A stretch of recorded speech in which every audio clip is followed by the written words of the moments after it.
senden sonra nerede ben? Ne vaxt biləcəksən mənim qədrimi?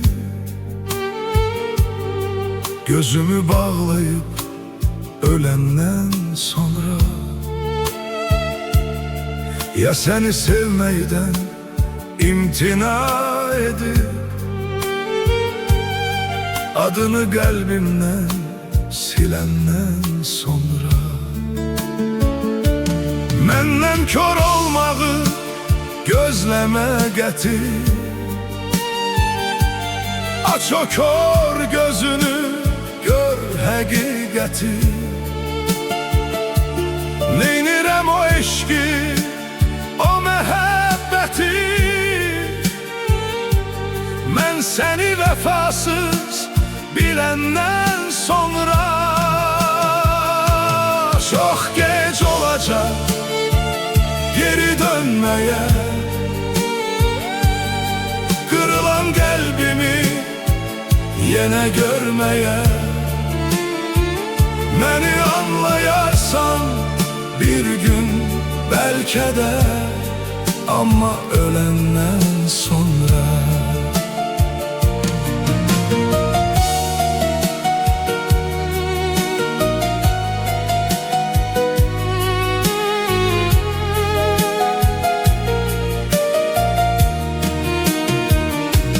Değişip bakışın, gözün değişir. Mənə can dedin, sözün değişir. Hakkın yalan olur, düzün değişir. Özgesi yüzüne gülenden sonra, bir zaman elinden tutan mən idim. Karanlık yolunda yanan mən idim. İndi yad olmuşam bir xatirəyə, məni itirəndən sonra. Çox gec olacaq geri dönməyə. Kırılan qəlbimi yenə görməyə. Məni anlayarsan bir gün belki de, ama ölenden sonra. Sessiz gecelerde adımı anıp yastığın üstüne gözyaşı salıp aktarsan izimi küleyler değer. Çok geç peşman olandan sonra.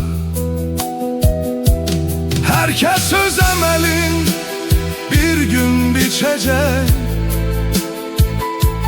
Kırılan yüreği kim berpa edecek?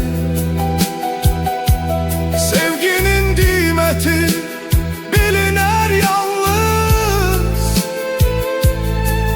onu itirenden sonra. Seni bağışlasam belə qayıtmaram. Keçən illəri geri qaytarmaram. Qəlbimdə sönən o son ışığı da sen beni anlayandan sonra. Bir çiçek koyarsan soyuq mezarım, küleyle danışar suskun baharım. Adımı pıçıldar taşlar geceler, sen gelip ağlayandan sonra.